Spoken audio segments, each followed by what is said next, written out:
तो यहाँ पर आपका ड्रोन बन करके रेडी हो चुका है। ये आपका डिजिटल वाला ड्रोन है और मैं अभी आपको बताऊँगा कि ड्रोन को कैसे फ्लाई करना है, कैसे ऑपरेट करना है, फ़्लाइट मोड किस तरीके से।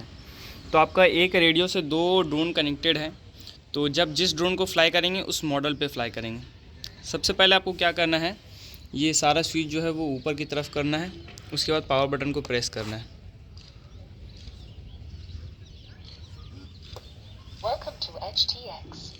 इसके बाद यहाँ पर थ्रॉटल वार्निंग आ रहा है, तो एक बार थ्रॉटल को ऐसे डाउन करेंगे, उसके बाद छोड़ देंगे। यहाँ पर ग्रीन कलर का रेडियो आ जाएगा, इसका मतलब कि आपका रेडियो ट्रांसमीटर ऑन हो चुका है। यहाँ पर ये आपका डिजिटल वाला ड्रोन है, तो आप देख सकते हैं यहाँ पर डिजिटल लिखा हुआ आ रहा है। लेकिन जब एनालॉग वाला ड्रोन को फ्लाई करेंगे तो क्या करना होगा, आपको एक बार मॉडल बटन को ऐसे करके क्लिक करना है। यहाँ पर देख सकते हैं एनालॉग और डिजिटल का आपका आ गया है। तो अगर एनालॉग को फ्लाई करना है तो एनालॉग पे जा करके क्लिक करेंगे और सेलेक्ट मॉडल करेंगे। तो यहाँ पर अभी आप देख सकते हैं रिटर्न आएंगे, तो यहाँ पर एनालॉग शो हो रहा है। इससे आपका एनालॉग ड्रोन फ्लाई होगा। डिजिटल फ्लाई करेंगे तो क्या करेंगे, पहले मॉडल चेंज करेंगे। कोई भी ड्रोन पे बैटरी प्लग नहीं होना चाहिए ये करने के दौरान। मॉडल बटन को क्लिक करेंगे, डिजिटल पे आएंगे और सेलेक्ट मॉडल करेंगे। उसके बाद रिटर्न आएंगे, तो आप देख सकते हैं यहाँ पर डिजिटल शो हो रहा है। ये रेडियो ऑन हो जाने के बाद आपको ड्रोन पे बैटरी प्लग करना है। अब एक चीज़ और ध्यान देना है, बैटरी जो है वो एंटीना के ज़्यादा नज़दीक ना हो और ना ही जीपीएस के ज़्यादा नज़दीक हो। जीपीएस को इसीलिए स्टैंड पे करके लगाया गया है, क्योंकि अगर बैटरी जीपीएस को डाउन करके लगाया जाए तो मैग्नेटिक इंटरफेरेंस होगा बैटरी के थ्रू और जो इलेक्ट्रॉनिक्स नॉइस है उसके थ्रू, तो पोजीशन होल्ड जो है वो सही से नहीं मिल पाएगा। तो यहाँ पर स्टैंड में ड्रोन है, जीपीएस है। बैटरी प्लग करने के बाद आपको गॉगल्स पे सैटेलाइट शो होगा। सैटेलाइट जब 6 से प्लस होगा तभी आपका ड्रोन आर्म होगा। अगर 6 से नीचे है तो ड्रोन आर्म नहीं होगा, वो गॉगल्स पे दिखेगा। ठीक है, फ्लाइट मोड को समझे। इसमें आपका बीपर मोड है, इसको जब आप नीचे करते हैं तो ड्रोन बीप करता है। ठीक है, बीपर मोड इसलिए होता है कि जब गॉगल्स पहन के ड्रोन को फ्लाई कर रहे हैं और जब लैंड करवाते हैं और फिर गॉगल्स को खोलते हैं तो आपको आगे पीछे कहीं लैंड हो सकता है घास वगैरह में, तो ड्रोन छिप जाता है। तो आप बीपर मोड से बीप साउंड को सुन करके ड्रोन को फाइंड कर सकते हैं। उसके बाद इसमें आपका आर्मिंग है। आर्मिंग जब भी होगा थ्रॉटल ऐसे पूरा फुल डाउन पकड़ करके रखिएगा और आर्म कीजिएगा, तभी ड्रोन आर्म होगा। अगर थ्रॉटल आपका ऊपर है और आप आर्म करेंगे तो ड्रोन आर्म नहीं होगा, या फिर थ्रॉटल नीचे है लेकिन पूरा नीचे नहीं है और आप आर्म करेंगे तो नहीं होगा। तो सबसे पहले क्या करना है, थ्रॉटल को पूरा डाउन पकड़ करके रखना है, उसके बाद फिर ड्रोन को आर्म करना है, तभी ड्रोन आर्म होगा। इसमें 3 फ्लाइट मोड है सी वाले स्विच पे आपका। सबसे ऊपर जो है एंगल पे क्या है कि जब आप ड्रोन को आर्म करते हैं तो 0 से ही आपका थ्रॉटल इंक्रीज़ होना स्टार्ट हो जाता है। मतलब कि जैसे जैसे आप थ्रॉटल देने लगेंगे ड्रोन ऊपर आने लगेगा, और जितना हाइट पे फ्लाई करना है उतना में आप इसको एडजस्ट करना पड़ेगा, मतलब कि मैनुअली इसको कंट्रोल करना पड़ेगा इसका एल्टीट्यूड को। और इससे आपको forward backward right left position को कंट्रोल करना पड़ेगा मैनुअली।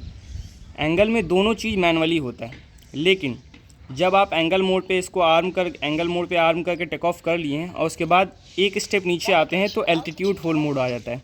तब अगर आप थ्रॉटल को छोड़ देंगे और जिस हाइट पे ड्रोन है वहीं पर हाइट को लॉक कर लेगा, मतलब कि फिर जब आप इसको ऊपर करें तो ड्रोन ऊपर आ जाएगा और फिर छोड़ देंगे तो हाइट को लॉक कर लेगा। लेकिन ये सेकंड वाले स्टेप पे एल्टीट्यूड होल्ड मोड पे, उस टाइम आपको क्या है कि पोजीशन को कंट्रोल करना पड़ेगा। उस टाइम सिर्फ एल्टीट्यूड को लॉक करेगा। फिर एक स्टेप नीचे आएंगे तो पोजीशन होल्ड है, जिसमें ड्रोन अपना पोजीशन और अपना एल्टीट्यूड दोनों लॉक कर देगा। अपना आप रेडियो छोड़ दीजिएगा तो भी ड्रोन एक जगह स्टेबल रहेगा। आप फॉरवर्ड करेंगे ड्रोन फॉरवर्ड जाएगा, छोड़ देंगे फिर वो वहाँ पर रुक जाएगा। इसमें आपका RTL है। RTL का मतलब ये है कि ड्रोन जहाँ भी फ्लाई कर रहा है वहाँ से अपने लोकेशन पे आ करके लैंड होगा। रिटर्न टू होम या रिटर्न टू लॉन्च, यहाँ से ड्रोन लॉन्च हुआ है। लेकिन इसमें क्या है कि FPV ड्रोन में एग्जैक्ट जगह, जैसे अभी यहाँ से टेक ऑफ हुआ तो यहीं लैंड नहीं होगा, 3-4 मीटर आगे पीछे लैंड हो सकता है। तो जब ड्रोन लैंड हो रहा है तब आप उसका पोजीशन कंट्रोल कर सकते हैं, लेकिन एल्टीट्यूड वो डाउन करेगा। ठीक है, इसमें ये वाला स्विच को जब आप नीचे करते हैं तो RTL होगा। अब एक एक करके हम लोग इसको फ्लाई करके चेक करते हैं। अभी एंगल मोड पे है। जब भी ड्रोन को आर्म करना है, एंगल मोड पे आर्म करना है, तभी आप एल्टीट्यूड और पोजीशन पे उसको स्विच कर सकते हैं। थ्रॉटल को डाउन रख करके आर्म करेंगे और टेक ऑफ करेंगे। यहाँ देख सकते हैं जैसे ही 0 से स्टार्ट करें ड्रोन टेक ऑफ हो गया। और इसको ऐसा नहीं छोड़ना है, थ्रॉटल को पकड़ करके रखना है। अगर आप छोड़ देंगे तो ड्रोन बहुत ज़्यादा स्पीड में ऊपर चला जाएगा। ये मैनुअली है, आपको अपना एल्टीट्यूड कंट्रोल कर रहे हैं, आप पोजीशन कंट्रोल कर रहे हैं। लेकिन जैसे एक स्टेप नीचे आते हैं तो देख सकते हैं यहाँ पे मैंने थ्रॉटल छोड़ दिया है और ड्रोन अपना हाइट को मेंटेन करके रखा है। अगर इसको ऊपर करेंगे तो ड्रोन ऊपर जाएगा और फिर छोड़ देंगे तो फिर हाइट मेंटेन करेगा। और लेकिन पोजीशन अभी खुद से कंट्रोल करना पड़ रहा है। लेकिन एक स्टेप और नीचे आएंगे तो ड्रोन अपना पोजीशन और हाइट दोनों लॉक कर चुका है। अभी अगर हम लोग इसको ऐसे राइट करेंगे और फिर छोड़ देंगे तो वो वहाँ पर रुक जाएगा। उसी तरीके से एल्टीट्यूड भी, अगर हम इसको नीचे करेंगे और छोड़ देंगे तो फिर वहाँ पर वो रुक जाएगा। 3 मोड था, सबसे ऊपर वाला जो है उसमें एल्टीट्यूड और पोजीशन दोनों आपको कंट्रोल करना है। सेकंड वाले पे आप 50 पे छोड़ देंगे थ्रॉटल को तो ड्रोन अपना हाइट मेंटेन करके रखेगा, पोजीशन कंट्रोल करना पड़ेगा। और थर्ड वाले में पोजीशन और एल्टीट्यूड दोनों ही कंट्रोल करेगा। अब इसको RTL देंगे तो हम लोग ड्रोन को थोड़ा दूर भेजेंगे, ड्रोन अभी वहाँ पर है। ये वाला जो स्विच है इसको पूरा डाउन करेंगे तो ड्रोन RTL होगा। जब रेडियो से फ्रीक्वेंसी छूट जाता है या रेंज ब्रेक करता है तो ऑटो RTL होगा। लेकिन बैटरी फेल सेफ नहीं है, क्योंकि बैटरी लो हुआ तो RTL हुआ, वो आपको गॉगल्स में देख करके मैनुअली RTL देना होगा।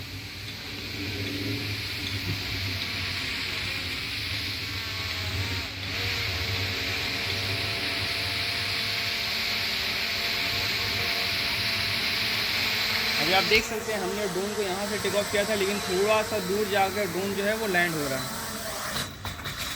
जब ड्रोन लैंड हो जाएगा तो प्रॉप ऑटोमेटिकली ऑफ हो जाएगा। फिर से इसको आर्म करने के लिए आपको इसको एंगल में करना होगा, आर्मिंग ऑफ करना होगा और RTL को ऑफ करना होगा। फिर आप थ्रॉटल डाउन करेंगे और इसको ऐसे करके आर्म करेंगे और दोबारा से फ्लाई कर सकते हैं।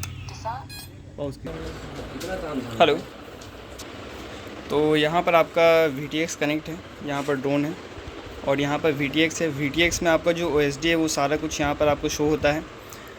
यहाँ पर आपको जो पर सेल का वोल्टेज शो होता है और यहाँ पर आपको टोटल वोल्टेज शो होता है। ये RSSI है, मतलब कि आपका रेडियो का स्ट्रेंथ कितना है वो।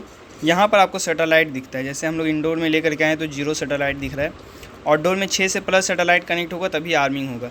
उसके बाद यहाँ पर फ्लाइट मोड है, एंगल, और यहाँ पर एल्टीट्यूड है, यहाँ पर स्पीड है km/h पे, और यहाँ पर कितना दूर डिस्टेंस फ्लाई हुआ है, और यहाँ पर कौन सा ड्रोन है वो है। और यहाँ पर एक एरो है, जब आप ड्रोन को FPV के साथ फ्लाई करते हैं तो आपको पता बताता है ये एरो कि होम किस साइड है। तो ये आपका पूरा सिस्टम रेडी हो चुका है।